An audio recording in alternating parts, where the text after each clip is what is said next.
Hello dear students, कैसे हैं आप। तो आज अपन डिस्कस करेंगे जीनियस एकेडमी पर पृष्ठ रसायन का लेक्चर नंबर 08। ठीक है, और आज का टॉपिक है आकार वर्णात्मक उत्प्रेरण।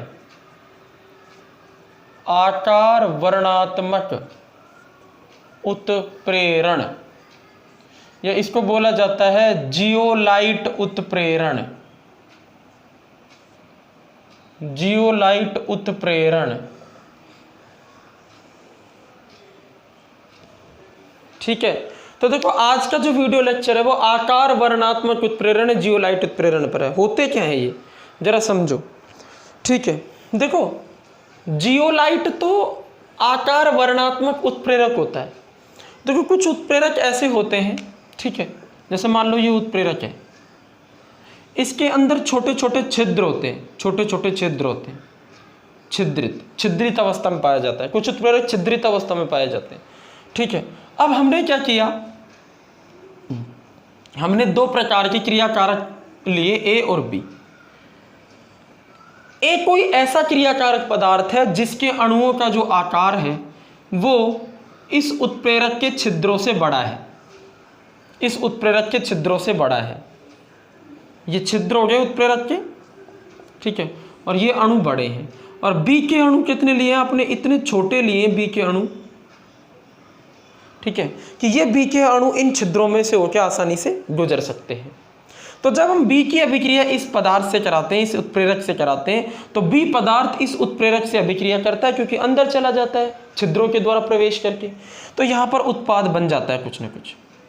जैसे मान लो ये बी अगर एल्कोहल का अणु हुआ ना, तो एल्कोहल इसके अंदर जाके, इस पदार्थ के अंदर जाके, इस उत्प्रेरक के अंदर जाके, ठीक है, और क्या बनाता है, जल के अणु बनाता है और साथ में एथीन के अणु बनाता है। अब सीधी सी बात है, अगर ये एल्कोहल का अणु है तो इससे बनने वाले दो पदार्थ भी इससे छोटे ही होंगे क्योंकि एल्कोहल का अणु टूट रहा है। तो उत्पाद के अणुओं का आकार भी इन छिद्रों के बराबर ही होना चाहिए, इनसे छोटा होना चाहिए। मतलब अभिकारक के अणु और उत्पाद के अणुओं का जो आकार है वो इस उत्प्रेरक की सतह पर जो छिद्र बैठे हुए हैं, मौजूद है, उनसे छोटा होना चाहिए। तभी तो अभिकारक अंदर चला जाएगा और उत्पाद बनने के बाद वापस भी तो आना है उत्पाद को, तो वो वापस आ जाएगा और अभिक्रिया संपूर्ण हो जाएगी। लेकिन एक के केस में जो अणु है वो बहुत ही बड़े हैं, तो अंदर ही नहीं जा पाएंगे, तो अभिक्रिया संपन्न नहीं होगी। अगर अंदर चले जाते हैं तो संपन्न हो जाती है। समझ में आ रही बात। तो यहां लिखेंगे कोई उत्पाद नहीं, कोई उत्पाद नहीं, ठीक है। अणु बड़े हैं, इसके अणु बड़े हैं। किससे बड़े, छिद्रों से बड़े हैं। इसके अणु छोटे अणु, तो यहां उत्पाद बन जाएगा। समझ में आ रही कहानी। इसे बोलते हैं आकार वर्णात्मक उत्प्रेरण। मतलब ये जो उत्प्रेरक है ना, ये आकार के हिसाब से अभिक्रिया कर रहा है, उन अभिकारकों के अणुओं से ही अभिक्रिया कर रहा है जिनका आकार इस उत्प्रेरक की सतह पर मौजूद छिद्रों के आकार से छोटा है। उनसे नहीं कर रहा जिनका आकार छिद्रों के आकार से बड़ा है। मतलब ऐसा उत्प्रेरक या वह उत्प्रेरित अभिक्रिया जिसमें, वह उत्प्रेरित अभिक्रिया जिसमें उत्प्रेरक की जो उत्प्रेरक की रंध्र संरचना और अभिकारक और उत्पाद के अणुओं के आकार पर निर्भर करती है। क्लियर है नहीं। तो हम लिखेंगे वह उत्प्रेरित अभिक्रिया, परिभाषा, वह उत्प्रेरित अभिक्रिया जो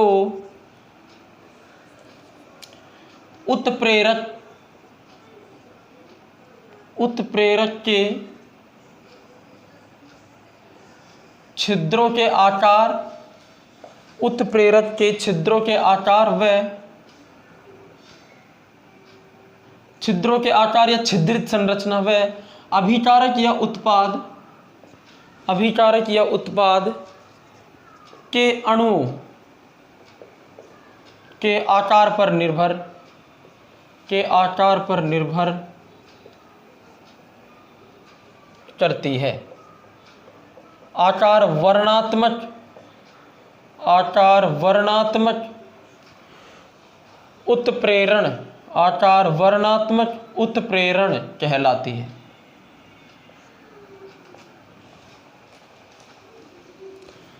ठीक है। तथा उत्प्रेरक को क्या कहेंगे, प्रक्रिया का नाम तो या अभिक्रिया का नाम तो आकार वर्णात्मक उत्प्रेरण है, तथा उत्प्रेरक को आकार वर्णात्मक आकार वर्णात्मक उत्प्रेरक कहते हैं। इसका उदाहरण है जियोलाइट उत्प्रेरक। आकार वर्णात्मक उत्प्रेरक का उदाहरण क्या है? जियोलाइट उत्प्रेरक। जियोलाइट उत्प्रेरक, इतना नोट कर लो, ठीक है। ये हमारा जियोलाइट उत्प्रेरक है।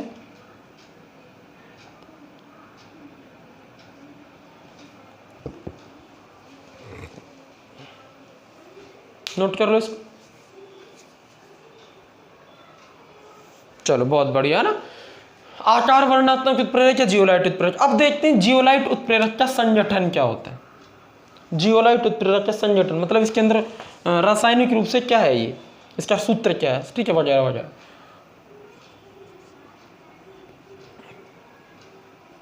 जियोलाइट उत्प्रेरक का संगठन, जियोलाइट उत्प्रेरक का संगठन, ठीक है, ये नोट कर ही लिया आपने। देखो छिद्र क्यों आते हैं जियोलाइट उत्प्रेरक पर। जियोलाइट एक्चुअली में क्या है बच्चों, सिलिकेट की जो इकाइयां होती हैं वो समझो। सिलिकॉन चतुर्संयोजी होता है, ध्यान रखो। सिलिकॉन की संयोजकता 4 होती है और एल्यूमिनियम की संयोजकता 3 होती है। ये चतुर्संयोजी तत्व है, ये त्रिसंयोजी तत्व है। एक पदार्थ होता है सिलिकेट, सिलिकेट का जालक, आपने पढ़ा होगा सिलिकेट का जालक। ये एक्चुअली में सिलिकॉन और ऑक्सीजन SiO2 की इकाइयों से मिलकर बनता है। SiO2 की इकाइयों से सिलिकेट का जालक बनता है। इसकी संरचना बनाता हूँ मैं। सिलिकॉन की 4 संयोजकताएं होती हैं, देखो ऐसे, ऑक्सीजन से जो है ये संतुष्ट रहती है इस तरह से। अगला सिलिकॉन, इसकी 4 संयोजकताएं, ठीक है। फिर इसके बाद फिर सिलिकॉन है, समझ रहे हो ना। ऑक्सीजन की 2 संयोजकता, सिलिकॉन की 4 संयोजकता। ये क्या है बच्चों, ये सिलिकेट का जालक है। इसमें SiO2 इकाई रिपीट हो रही है, ऐसे समझ लो। और सिलिकॉन 4 बंध बना रहा है ऑक्सीजन के साथ, चतुर्संयोजी है इसलिए। अब एक बात बताओ मुझे, अगर मान लो ये त्रिविमीय जालक है, मतलब तीनों दिशाओं में फैला हुआ है। अगर इस जालक में ऐसा कुछ हो कि सिलिकॉन परमाणुओं की जगह, जैसे अपन ने पढ़ा हुआ है ठोस अवस्था में दोष उत्पन्न हो जाते हैं जालकों में, इसमें दोष उत्पन्न हो जाए और मतलब अशुद्धि दोष, मतलब अपन एल्यूमिनियम की अशुद्धि यहाँ पर मिला दें तो एल्यूमिनियम त्रिसंयोजी होता है। तो सिलिकॉन की जगह अगर एल्यूमिनियम आ जाएगा बीच बीच में, इस जालक में एल्यूमिनियम आ जाएगा तो एल्यूमिनियम तो 4 की जगह 3 ही बंध बनाएगा, समझ रहे हो। तो 3 बंध बनाएगा तो इधर से एक और इधर से एक, मतलब 2 गुहाएं बन जाएंगी, एक तो इधर बन जाएगी और एक इधर बन जाएगी।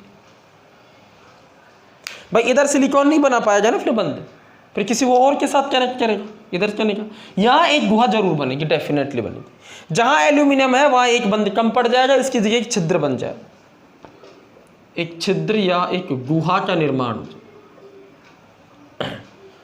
ठीक है। तो ये बन गया छिद्रित। अब ये सिलिकेट नहीं है, अब ये छिद्रित एल्यूमिनो सिलिकेट है, इसी को जियोलाइट कहते हैं।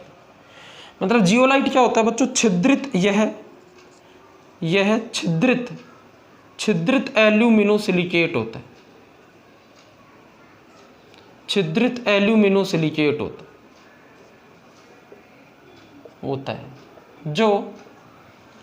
जो सिलिकेट जालक में उपस्थित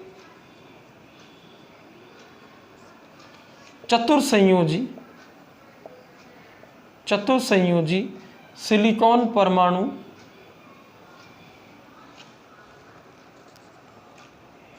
का प्रतिस्थापन त्रिसंयोजी एल्यूमिनियम परमाणु के होने से बनता है। क्लियर है। एल्यूमिनियम परमाणु आ जाएंगे, छिद्र बन जाएंगे, इसलिए छिद्रित है। समझ में आई बात एकदम अच्छे से। अच्छा, अगर इन छिद्रों में जल के अणु बच्चों आ जाते हैं तो इसे अपन बोलते हैं फिर जल योजित जियोलाइट। यदि इन छिद्रों में जल के अणु उपस्थित हों या भर जाएं, या उपस्थित हों तो इसे मतलब जियोलाइट को जल योजित जियोलाइट कहते हैं। तो इसे जल योजित जियोलाइट कहते हैं। समझ में आई बात? छिद्रों का आकार सुन लो, छिद्रों का आकार रेंज बता रहा हूँ मैं आपको, 260 से 720 पिकोमीटर होता है। पिकोमीटर क्या होता है बच्चों? 10⁻⁻12 मीटर होता है, या 1/10⁻12 मीटर होता है। मतलब 1 मीटर का खराब हुआ हिस्सा, खराब हुआ 1 मीटर का 10⁻12, बहुत ज़्यादा है ये, बहुत ही छोटा मान। ये छिद्रों कितने से होंगे छिद्र? सिलिकॉन का परमाणु ही कितने सा है, इसे और भी छोटा है छिद्र तो, ठीक है। तो छिद्रों का आकार बहुत ही छोटा होता है। अब इन छिद्रों के आकार से भी छोटे अगर कोई अणु होंगे अभिकारक के, तो वो अभिक्रिया करेंगे और अभिक्रिया संपन्न होती है। समझिए? चलो बहुत बढ़िया है ना। अच्छा, अब अपन देखते हैं कि इसका सामान्य सूत्र क्या होता है। सामान्य सूत्र जियोलाइट का सामान्य सूत्र क्या होता है? ठीक है, दिख रहा है आपको बोर्ड पे? ठीक है, देखो अगर इसके सामान्य सूत्र की बात करें तो इसका सामान्य सूत्र क्या होता है जरा समझो। इसके पास एक तो SiO2 की इकाई है और एल्यूमिनियम आने की वजह से AlO2 की इकाई भी है। तो इसके पास एक इकाई तो होती है AlO2 और AlO2 की X इकाई हो सकती है। एक से मतलब है X इकाई। SiO2 की Y इकाई हो सकती है और ये टोटल इकाइयाँ Z हो सकती है। अब इसके ऊपर कोई प्लस माइनस चार्ज आएगा तो उसको बैलेंस करने के लिए धातु होता है मेटल। कितनी होते हैं? इसका नंबर n होता है। धातु m, उसका नंबर n, चार्ज को बैलेंस करने के लिए। इधर वाटर के मॉलिक्यूल भी होते हैं। कितने? सपोज करो m, कुछ जल के अणु भी होते हैं। मैंने बताया ना, जल के आ जाने की वजह से छिद्रों में जल आ जाता है तो जल योजित जियोलाइट भी बोला जाता है। ठीक है, नोट कर लो इसको, फॉर्मूले को। ठीक है, ये है आपका जियोलाइट। परिभाषा क्या है, संगठन क्या होता है, मैंने आपको डायग्राम बनाया और दूसरे भी बनाया था अच्छे से। अब इसके उपयोग और उदाहरण देख लेते हैं। जियोलाइट के उदाहरण व उपयोग।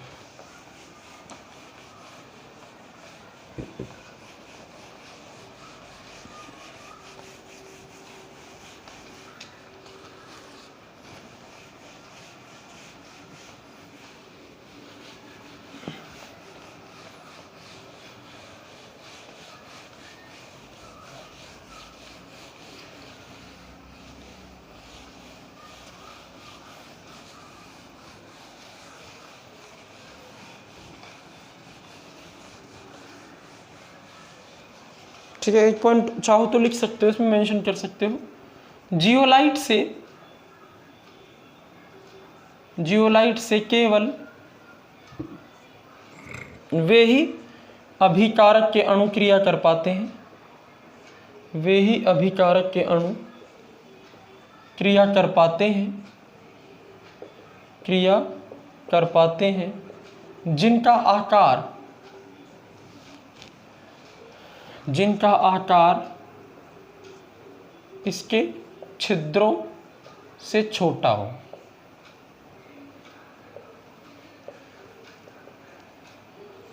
अतः मतलब हर तरह के अभिकारक से क्रिया नहीं कर रहा। वर्णात्मक का मतलब चयनात्मक होता है, मतलब जियोलाइट चयन करके क्रिया कर रहा है आकार के हिसाब से। जिन अणुओं का आकार इसके छिद्रों से छोटा है उनसे तो क्रिया कर रहा है, अदरवाइज नहीं कर रहा। तो जिनका आकार इसके छिद्रों से छोटा हो, अतः इसे आकार चयनात्मक या आकार वर्णात्मक, एक ही बात है, उत्प्रेरक कहते हैं। आकार वर्णात्मक उत्प्रेरक कहते हैं। ठीक है, समझ में आई बात? अब उदाहरण व उपयोग। जियोलाइट के उदाहरण व उपयोग। सबसे पहला है ZSM5,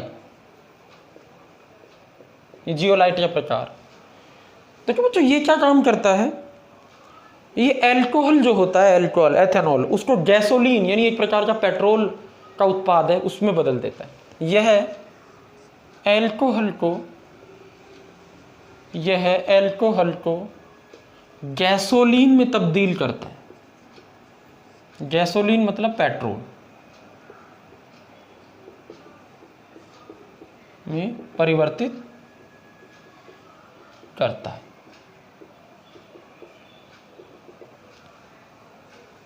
कैसे करता है? एल्कोहल के अणुओं का आकार इसके छिद्रों से छोटा होता है, तो एल्कोहल के अणु इसके अंदर चले जाते हैं। ठीक है, कैसे? CH2H, ये एल्कोहल है, CH3CH2OH, इसको ऐसे लिख सकते हैं ना अपन एल्कोहल को, CH3 को अपन CH2H लिख दिया, CH2H। ये अणु किस में चले जाते हैं? ZSM5 जियोलाइट में चले जाते हैं। अब यहाँ पर क्या होता है? निर्जलीकरण नाम की अभिक्रिया होती है। निर्जलीकरण में क्या होता है? किसी अभिकारक के अणुओं से जल का बाहर निकलना। ठीक है, तो जल का अणु ऐसे बाहर निकल जाता है, OH यहाँ से, H यहाँ से, तो OH यहाँ से निकला जाए, एक सिग्मा बंध टूटेगा, H यहाँ से एक सिग्मा, ये दोनों यहाँ टूट के यहाँ पाई बंध बना देंगे, तो क्या बनेगा? ईथीन बनेगा। ये हाइड्रोकार्बन होता है। क्या है ये? हाइड्रोकार्बन। और ये पेट्रोल का घटक है, या पेट्रोल का घटक, गैसोलीन मतलब। ठीक है भाई। अब ये जो हाइड्रोकार्बन के अणु और जल के अणु, ये ZSM5 के अंदर ही बनेंगे, फिर इनका आकार भी इसके छिद्रों से छोटा होगा, बाहर आ जाएंगे, हम इनको सेपरेट कर लेंगे। समझ में आ रही बात? तो इसीलिए जो मैंने कहा था कि उत्पाद के अणुओं के आकार और अभिकारक के अणुओं के आकार पर निर्भर करती है ना जो उत्प्रेरक की अभिक्रिया, उसे कहते हैं आकार वर्णनात्मक उत्प्रेरक या उत्प्रेरण। सेकंड है परम्यूटेट। एक जियोलाइट और होता है परम्यूटेट। ये क्या काम करता है? कठोर जल को मृदु जल में बदलता है। कठोर जल को मृदु जल में परिवर्तित कर देता है।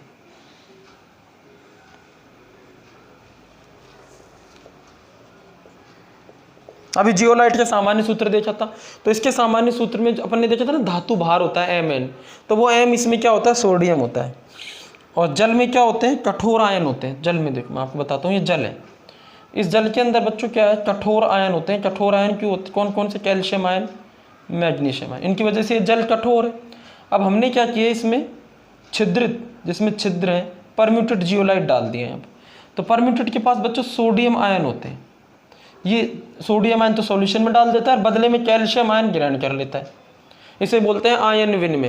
भाई परम्यूटेट जियोलाइट ने सोडियम आयन तो डाल दिया जल के अंदर, उनके बदले में कैल्शियम आयन खींच लेता है। ठीक है, तो कठोर जल को मृदु जल में परिवर्तित करता है। समझ में? यह है आयन विनिमय विधि द्वारा, यह आयन विनिमय विधि द्वारा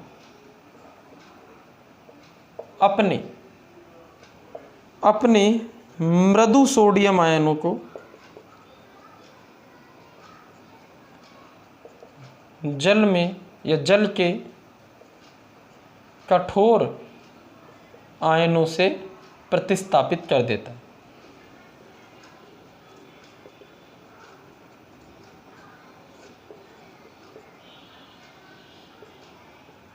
और जल मृदु हो जाता है फाइनली।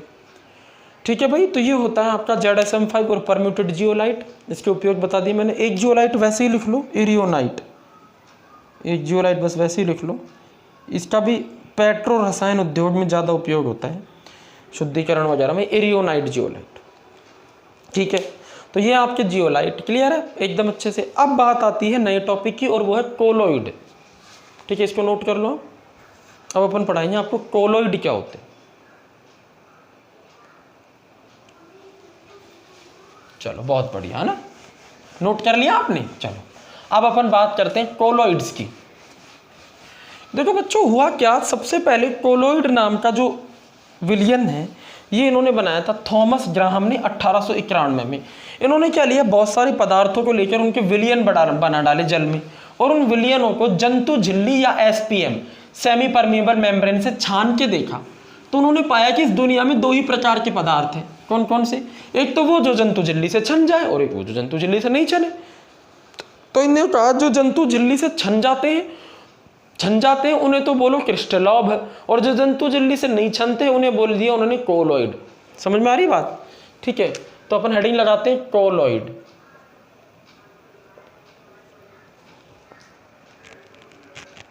कोलोइड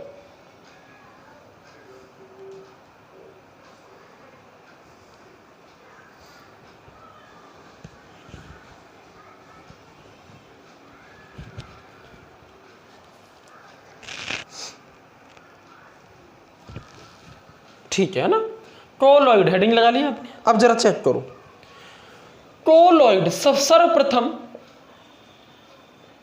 थॉमस ग्राहम ने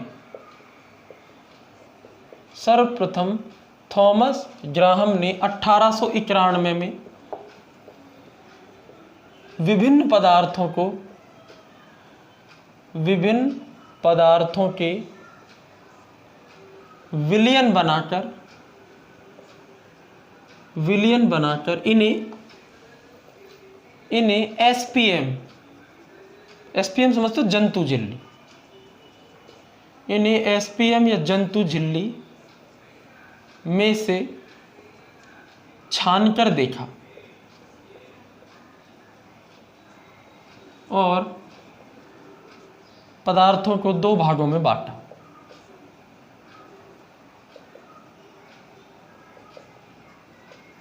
वो छन रहे हैं या नहीं छन रहे, इस आधार पर। जब भी हम वर्गीकरण करते हैं ना बच्चों, किसी चीज़ को डिवाइड करते हैं तो एक आधार चाहिए होता है।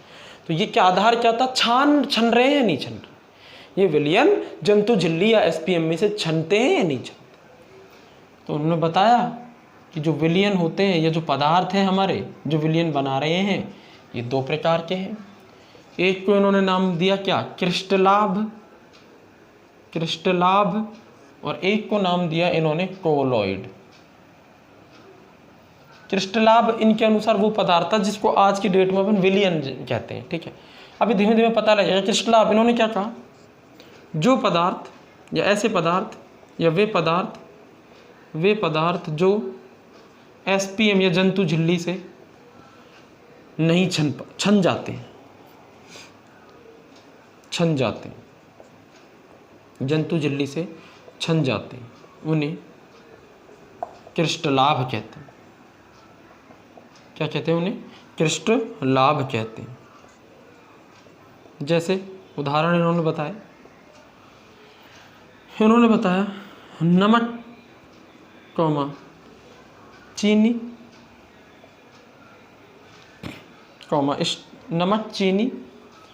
ग्लूकोज, ठीक है, इनके जलीय विलयन। उन्होंने कहा नमक का जलीय विलयन आप ले लो, एसपीएम या जंतु झिल्ली से डाल दो, वो छन जाएगा, ठीक है, क्रिस्टलाभ छन जाएगा, इसमें ग्लूकोज छन जाएगा। तो ये सब क्रिस्टलाभ है, क्लियर है। लेकिन जो पदार्थ नहीं छन रहे वो कोलोइड है। वे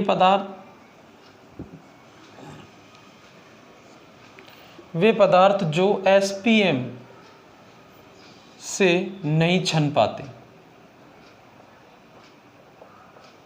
उन्हें कोलोइड कहते हैं। जैसे इन्होंने बताया स्टार्च, गोंद, रबड़ के कोलाइड विलयन, के जलीय विलयन, इन्हीं को इन्होंने कोलाइड विलयन कहा। आप स्टार्च को डाल दो पानी में तो एक वाइट सा विलयन बनेगा, उसको आप जंतु झिल्ली में से निकालो, नहीं निकलेगा वो। इनसे पूछा जाए ऐसा क्यों हो रहा है, तो उन्होंने कहा क्रिस्टलाभ जो पदार्थ बनाते हैं जैसे नमक, चीनी, ग्लूकोज, वो घुल जाते हैं उसमें जल में, और अणु उनके बहुत छोटे छोटे हो जाते हैं, अणुओं का आकार बहुत ही छोटा रह जाता है, इसलिए वो जंतु झिल्ली के छिद्रों में से निकल जाते हैं। और कोलाइड जो पदार्थ बनाते हैं ना, उनका आकार बड़ा रहता है अणुओं का आकार, तो वो नहीं निकल पाते। तो उन्होंने पदार्थ को 2 भागों में बांटा कि जो पदार्थ छन जाए वो क्रिस्टलाभ और जो नहीं छने वो कोलाइड। यानी ये क्या है? पदार्थ के 2 प्रकार, क्रिस्टलाभ और कोलाइड क्या है? पदार्थ के 2 प्रकार। लेकिन किसके अनुसार? थॉमस ग्राहम के अनुसार। लेकिन वास्तविक सच्चाई ये नहीं थी। बाद के वैज्ञानिकों ने कहा कि ग्राहम साहब पदार्थ जो होता है ना, पदार्थ ये 2 प्रकार का नहीं है। एक्चुअली में ये पदार्थ नहीं थे, पदार्थ की 2 अवस्थाएं हैं। एक प्रयोग किया गया था बाद के वैज्ञानिकों ने, उससे ये क्लियर हुआ। तो मैं लिख देता हूँ, थॉमस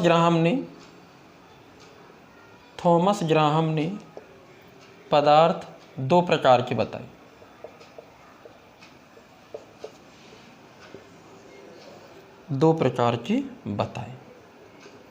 क्रिस्टलाभ और कोलाइड।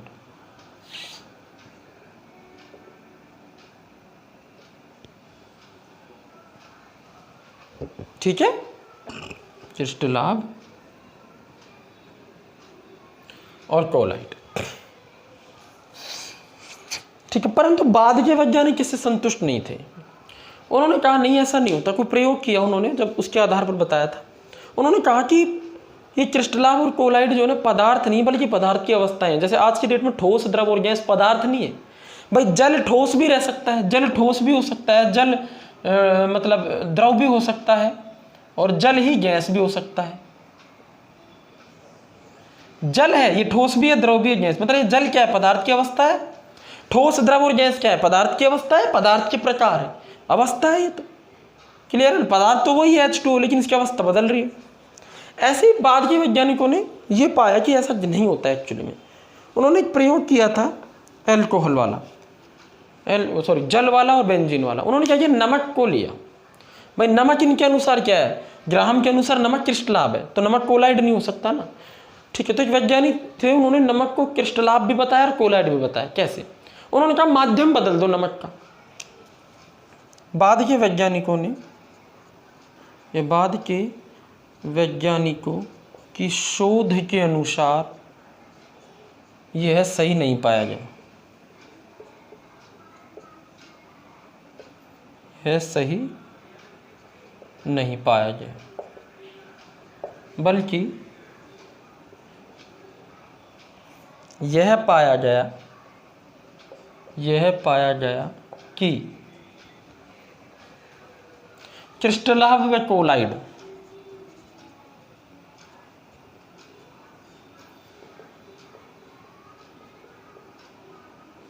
पदार्थ के प्रकार न होकर के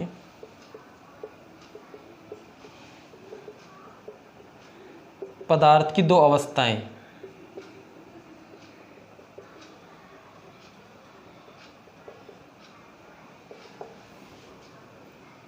जिन्हें माध्यम बदलकर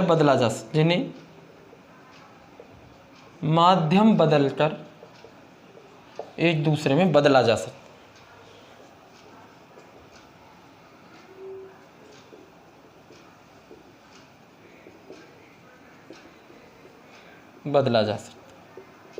अब उदाहरण क्या दिया? उदाहरण दिया NaCl। कैसे समझाया इसको जरा वो समझते हैं, इसको नोट कर लो। वैज्ञानिकों ने ये पाया कि NaCl को अगर अपन जल में डाल, जरा समझना, तो NaCl क्या करता है? NaCl जल में पूर्ण रूप से आयनित हो जाता है, क्योंकि जल एक ध्रुवीय विलायक है, तो पूर्ण आयनन होगा। तो Na+ और Cl- आयनों में विभाजित हो जाएगा नमक का अणु, तो अणुओं का आकार बहुत छोटा रह जाता है और वो क्रिस्टलाभ बनाता है, आसानी से छन जाता है SPM से। लेकिन वही नमक जब बेंजीन में घुलता है, तो बेंजीन एक ध्रुवीय विलायक है, और अध्रुवीय विलायक होने की वजह से वो नमक का पूर्ण आयनन नहीं कर पाता और नमक के अणु बड़े बड़े रह जाते हैं। वियोजन तो हुआ नहीं नमक का, इतने बड़े बड़े रह जाते हैं कि वो जंतु झिल्ली से नहीं गुजर पाते, समझ रहे हो ना आप, और वो कोलाइड बन जाते हैं। नमक के अणु या नमक का विलयन जल में तो क्रिस्टलाभ है, और वही नमक बेंजीन में कोलाइड बन गया। तो थॉमस ग्राहम की बात गलत होगी। थॉमस ग्राहम ने कहा था नमक सिर्फ क्रिस्टलाइड और क्रिस्टलाभ है, क्योंकि ये छन रहा है जलीय विलयन इसका। माध्यम पर ध्यान नहीं दिया था थॉमस ग्राहम ने, बाद के वैज्ञानिकों ने माध्यम बदल के दिया और फिर इस बात को एकदम सही मतलब करेक्शन किया इसमें। तो NaCl जरा समझो, अगर NaCl का माध्यम तुम रखते हो, अगर माध्यम, यदि माध्यम बराबर जल है, ठीक है, और दूसरा केस यदि माध्यम बराबर बेंजीन है, तो जल बच्चों कैसा होता है? जल H2, ये ध्रुवीय विलायक है, ये नमक का आयनन करेगा। और बेंजीन कैसा विलायक है? अध्रुवीय विलायक, मतलब इसके अंदर धन ध्रुव और ऋण ध्रुव स्थायी रूप से नहीं पाए जाते। यहाँ पाए जाते हैं H के ऊपर प्लस होता है ना, H के ऊपर प्लस होता है, OH के ऊपर माइनस होता है, धन ध्रुव और ऋण ध्रुव होते हैं, ऑक्सीजन पर माइनस, हाइड्रोजन पर प्लस। वहाँ ऐसा नहीं होता है, ध्रुवीय विलायक। तो यहाँ क्या होगा बच्चा, जब NaCl जाएगा तो ये भी आयनिक पदार्थ है। आयनिक पदार्थ का ध्रुवीकरण कौन करेगा? कोई ध्रुवीय विलायक करेगा कि कोई अध्रुवीय विलायक? ध्रुवीय विलायक। NaCl जब जल में जाता है तो पूर्ण आयनन हो जाता है इसका, NaCl का पूर्ण आयनन, मतलब Na+ अलग हो जाता है और Cl- अलग हो जाता है। कैसे? ये Na+ है और ये Cl- है, तो जल का जो ऑक्सीजन वाला सिरा है बच्चों, वो तो किसकी तरफ चला जाएगा? Na+ की तरफ, सीधी सी बात है। माइनस है ना इस पर, ये माइनस है, ये प्लस है, और जो हाइड्रोजन वाला सिरा है वो क्लोरीन की तरफ। तो क्लोराइड आयन अलग हो गया, सोडियम अलग हो गया, तो नमक का अणु वियोजित हो गया, छोटा हो गया, पूर्ण आयनन, अतः आयनों का आकार छोटा आयनों का आकार छोटा अतः क्रिस्टलाभ। छोटा तो एसपीएम से छन जाएगा, क्रिस्टलाभ विलयन बनेगा, छन जाएगा ना एसपीएम से छोटा हो जाए तो। लेकिन यहाँ क्या है, बेंजीन क्या है यहाँ पर, क्या बोलते हैं, अध्रुवीय विलायक, ये होती है संरचना, कार्बन हाइड्रोजन C6H। ठीक है, तो यहाँ अगर आप नमक को लोगे तो पूर्ण आयनन नहीं होगा बेंजीन, पूर्ण आयनन नहीं होगा, ये समझो। नमक एज इट इज पड़ा रहेगा, आयनन नहीं होगा। तो अणु बड़े रह जाएंगे, NaCl के अणु बड़े होंगे भाई। Na+ और Cl- के तो छोटे होंगे ना, अलग अलग हो जाएंगे। दो चीज जुड़ गई तो आकार बड़ा हो गया। NaCl के अणु बड़े रहेंगे, वह SPM से नहीं छनेंगे।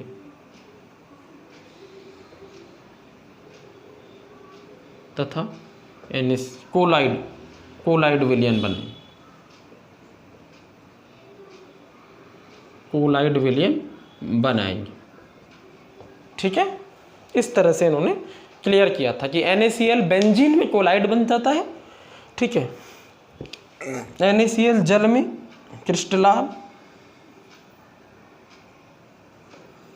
क्रिस्टलाभ व बेंजीन में कोलाइड की तरह व्यवहार करता है।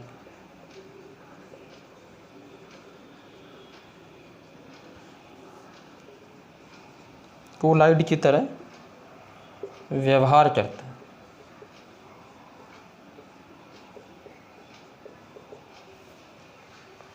ठीक है भाई, नोट कर लो। चलो बहुत बढ़िया है ना। अब अपन बात करते हैं कि कुल मिला के सारी कहानी बच्चों आकार पर है। एक एग्जांपल मैं और दे देता हूं आपको। साबुन का जलीय विलयन कोलाइड होता है, लेकिन साबुन का एल्कोहलिक विलयन क्रिस्टलाभ होता है।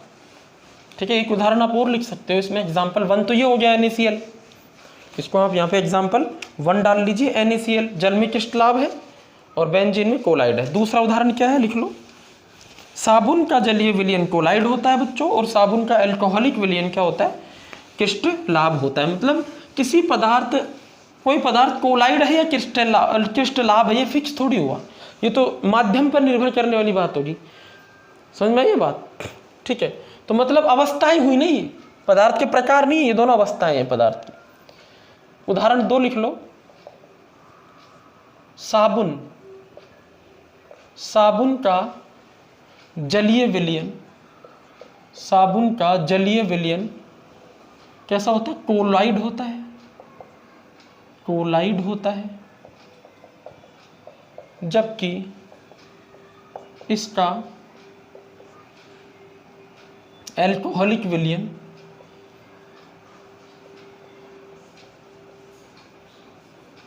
क्रिस्टलाभ होता है।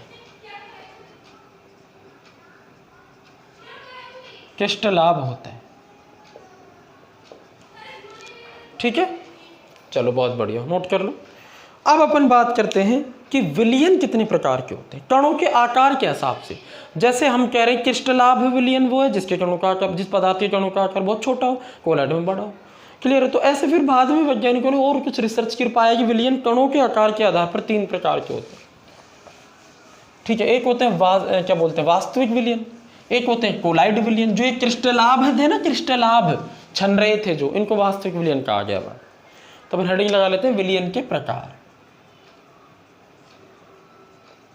विलयन के प्रकार किस आधार पर, कणों के आकार के आधार पर।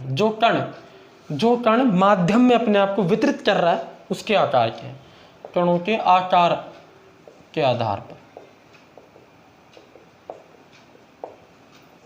ठीक है, 3 प्रकार के विलयन, 3 प्रकार के विलयन होते हैं। ठीक है, यहां मैं लिख देता हूं सीरियल नंबर, यहां लिख देता हूं मैं लक्षण जिनकी बात करेंगे अपन। यहां लिख देते हैं अपन पहला विलयन कौन सा है, वास्तविक विलयन। एक टेबल बन रही है, वास्तविक विलयन। दूसरा कौन सा है, कोलॉइड विलयन। और तीसरा कौन सा है बच्चों? निलंबन। निलंबन।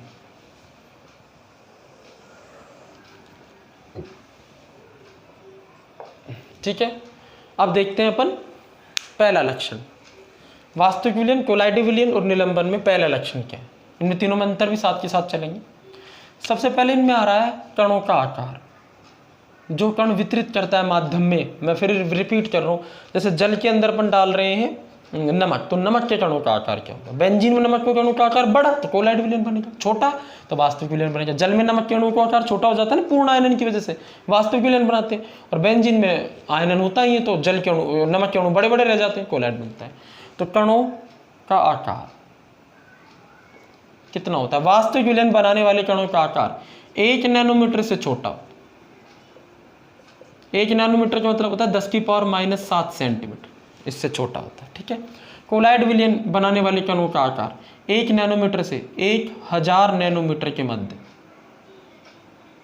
1 नैनोमीटर मतलब 10⁻⁻7 सेंटीमीटर से 10⁻⁻4 सेंटीमीटर के मध्य।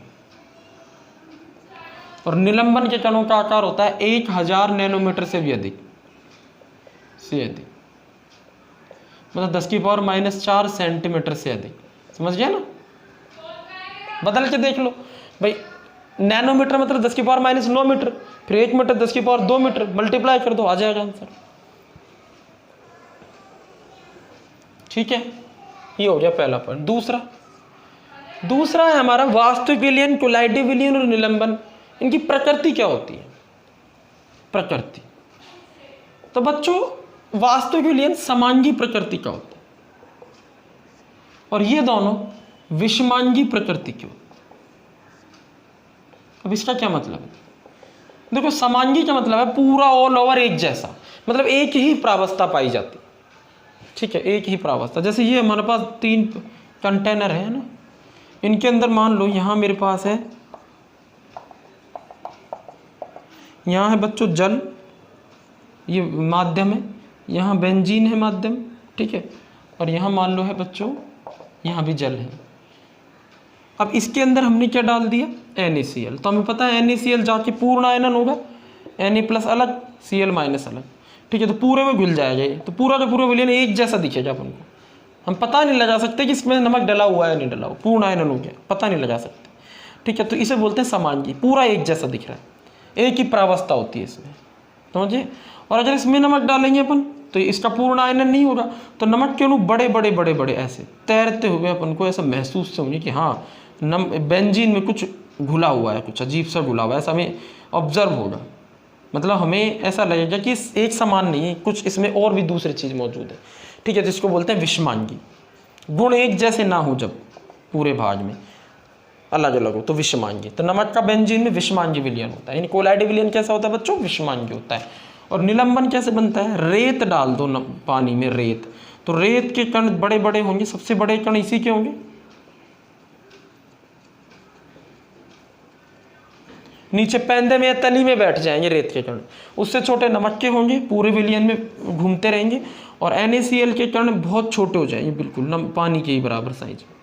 पूरे में ये कहाँ फैला हुआ है इसका पता नहीं लगाया जा सकता। ये तीनों डायग्राम भी नोट कर लो। ठीक है, अब देखते हैं अगला पॉइंट हुआ प्रावस्थाओं की संख्या। प्रावस्थाओं की संख्या,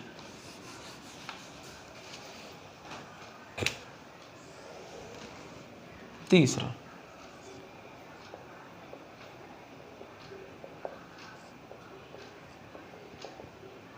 कितनी प्रावस्थाएं होती है? एक ही प्रावस्था दिखाई देती है पूरे विलयन में, एक ही प्रावस्था। यहाँ कितनी प्रावस्थाएं दिखाई दे रही थी? 2। ऐसा लग रहा था कि नमक बेंजीन में है, नमक और बेंजीन 2 अवस्थाएं थी, प्रावस्था। और रेत और पानी तो क्लियर ही दिखेगा पड़ा हुआ। ठीक है, तो यहाँ भी 2 प्रावस्थाएं होती है। ठीक है,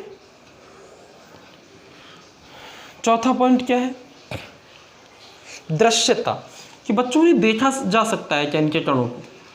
तो वास्तविक विलयन बनाने वाले पदार्थ के कणों को नहीं देखा जा सकता, सूक्ष्मदर्शी से भी नहीं देख सकते।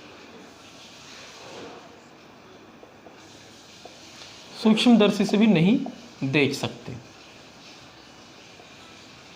कोलाइटिव विलयन बनाने वाले कणों को सूक्ष्मदर्शी से प्रकाश के मार्ग में देख सकते हैं। प्रकाश के रास्ते में छोटे छोटे बिंदुनुमा सूक्ष्मदर्शी से प्रकाश के मार्ग में बिंदुनुमा दिखते हैं, ये बिंदुनुमा दिखते हैं। और निलंबन आँख सामान्य आंखों से भी देख सकते, सूक्ष्मदर्शी से तो देख ही सकते हैं, सामान्य आंखों से भी देख सकते। कणों का आकार बड़ा होता जा रहा है, ठीक है ना। अगला पॉइंट क्या है, जरा चेक करते हैं। छानना या निस्यंदन बोलते हैं। निस्यंदन मतलब इन विलयनों को छाना जा सकता है या नहीं छाना जा सकता, उससे संबंधित पॉइंट। तो जरा चेक करो, देखो जब भी छानने की बात होती है तो दो तरीके की चीजें हम छानने के लिए यूज लेते हैं। एक को बोलते हैं फिल्टर पेपर, ये सामान्य फिल्टर पेपर। क्या है ये? सामान्य फिल्टर पेपर। और एक बच्चों होती है एसपीएम। अब दोनों में क्या अंतर है? एसपीएम मतलब जंतु झिल्ली। जंतु झिल्ली अर्धपारगम्य झिल्ली होती है, इसके अंदर जो छिद्र होते हैं ना वो बहुत छोटे होते हैं, और फिल्टर पेपर के छिद्र बड़े बड़े होते हैं। अब वास्तविक विलयन के कणों का आकार सबसे छोटा है, ये इतना छोटा है कि जंतु झिल्ली के छिद्रों से भी छोटा है वास्तविक विलयन के कणों का आकार। तो वास्तविक विलयन जंतु झिल्ली से भी छन जाएगा और फिल्टर पेपर से भी छन जाएगा। तो हम लिखेंगे सामान्य फिल्टर पेपर व एसपीएम दोनों से छन जाते हैं, दोनों से इनके विलयन छन जाते हैं वास्तविक विलयन। यहाँ क्या बीच की स्थिति है? कणों का आकार बहुत छोटा भी नहीं है और बहुत बड़ा भी नहीं है, बीच का सा है। मतलब कणों का आकार इतना बड़ा है कि वो एसपीएम के छिद्रों से तो नहीं छन सकता, लेकिन सामान्य फिल्टर पेपर के छिद्रों से निकल जाएगा। तो सामान्य फिल्टर पेपर से छन जाएंगे, सामान्य फिल्टर पेपर से छन जाते हैं, परंतु एसपीएम से नहीं। और ये तो इतने बड़े हैं कि दोनों से ही नहीं छनते, दोनों से ही नहीं छनते। ठीक है, चलो नोट कर लो, इसको बना सकते हो वैसे। अगला पॉइंट क्या है देखो, ठीक है, ये एसपीएम है और ये फिल्टर पेपर है एफपी। छठा पॉइंट, एक टिंडल प्रभाव होता है, ठीक है, एक ब्राउनियन गति होती है। सातवां,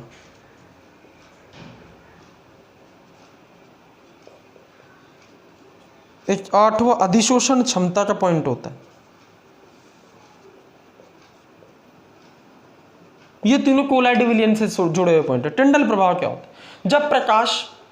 जब प्रकाश कोलाइडी विलयन के कणों से टकराता है तो कोलाइडी विलयन के कण आकार में ना छोटे हैं ना बहुत बड़े हैं, बीच के से ये प्रकाश को इधर उधर फैला देते हैं, जिससे वो कण प्रकाश के रास्ते में चमकदार रास्ता बनाते हैं, चमकते हुए दिखाई देते हैं। इस घटना को टिंडल प्रभाव, यानी प्रकाश का प्रकीर्णन जिन कणों में पाया जाता है वो कोलाइडी विलयन के कण होते हैं। प्रकाश का प्रकीर्णन उसी पदार्थ के कण कर सकते हैं जो आकार में ना बहुत बड़े हैं ना बहुत छोटे हैं, कोलाइडी विलयन। तो टिंडल प्रभाव किसके द्वारा दिखाई देता है? कोलाइड विलयन दिखाई देता है, टिंडल प्रभाव दिखाई देता है। क्लियर है? ठीक है ना। नहीं पाया जाता, टिंडल प्रभाव नहीं पाया जाता। निलंबन बल में निलंबन भी टिंडल प्रभाव नहीं देते और ना ही वास्तविक विलयन देखिए कोलाइड विलयन ही देते हैं। ब्राउनियन गति, रॉबर्ट ब्राउन जिन्होंने केंद्र की खोज की थी, इन्होंने पराग कणों को, फूलों के अंदर पराग कण पाए जाते हैं, इनको पानी में डाल दिया तो पराग कण क्या तेजी से गति करते हैं, अनियमित गति करते हैं, मतलब अनियमित गति करते हैं, जिगजैग रास्ता होता है ना उस पर गति करते हैं। तो इस अनियमित गति को, इस टेढ़ी मेढ़ी गति को ब्राउनियन गति कहते हैं। ऐसी की ऐसी गति पाई जाती है कोलाइड विलयन के कणों की। कोलाइड विलयन के कण भी हर वक्त इधर उधर भागते रहते हैं। ये गति निलंबन और वास्तविक विलयन में नहीं मिलती, ब्राउनियन गति नहीं पाई जाती, पाई जाती है, इसमें भी नहीं पाई जाती। ठीक है। अधिशोषण क्षमता, अधिशोषण क्षमता में जो कणों के आकार से जुड़ी हुई होती है। अधिशोषण क्षमता केवल उन्हीं पदार्थों में होती है जो पृष्ठ पर होते हैं। तो पृष्ठ पर निलंबन होता ही नहीं, नीचे बैठ जाता है, तो इसके अंदर अधिशोषण क्षमता ना के बराबर होती है। वास्तविक विलयन के कारण टूट जाते हैं पूरी तरह से, इसलिए इनकी अधिशोषण क्षमता भी खत्म हो जाती है। ठीक है, अधिशोषण क्षमता सिर्फ किस में पाई जाती है? कोलाइड विलयन के कणों में, बहुत कम होती है, ऐसे लिख सकते, बहुत उच्च, इनमें नगण्य। तो ये तीनों पॉइंट किससे जुड़े हुए थे? कोलाइड विलयन से। अगला आता है आवेश का पॉइंट, दिख रहा है आपको? आवेश और उसके बाद गुरुत्वाकर्षण का प्रभाव। आवेश, देखो बच्चों, आवेश की अगर अपन बात करें तो अभी आपने देखा था वास्तविक विलयन बनाया था अपन ने NaCl को जल में घोलकर, तो NaCl के अणुओं को जब पानी में नहीं डाला था तो NaCl के अणु उदासीन थे, आवेश नहीं था। जैसे ही पानी में डाला तो पानी के अंदर Na+ अलग हो गया, Cl- अलग हो गया, तो धनावेश भी आ गया विलयन में, ऋणावेश भी आ गया, तो आयनन के कारण आवेश आ जाता है, आयनन के कारण आवेश आ जाता है। यहां क्या होता है? आवेश यहां होता है धनावेश, कणों पर धनावेश या ऋणावेश में से कोई एक होता है, धनावेश या ऋणावेश होता है।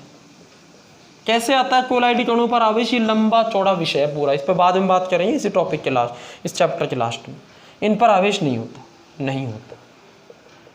और लास्ट गुरुत्व का प्रभाव, गुरुत्वाकर्षण का प्रभाव किस पर दिखाई देगा? सबसे भारी कणों पर, निलंबन पर, इन पर नहीं दिखाई देगा। गुरुत्वाकर्षण का प्रभाव नहीं पाया जाता, नहीं पाया जाता, इन पर पाया जाता है हल्का सा। ठीक है, तो ये आप टेबल नोट कर लो जिसमें अपन को क्लियर अंतर समझ में आ रहा है। चलो बहुत बढ़िया, तो ये था आज का वीडियो लेक्चर जिसमें अपन ने डिस्कस किया, ठीक है, आकार वर्णनात्मक उत्प्रेरक क्या होते हैं, जियोलाइट उत्प्रेरक क्या होते हैं, उनके लक्षण किस तरह वो अभिक्रिया करते हैं उदाहरण सहित।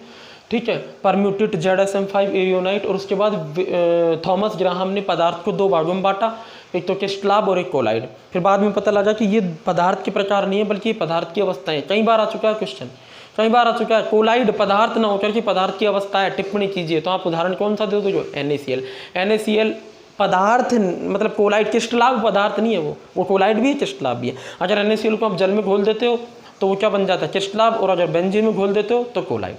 Thank you very much.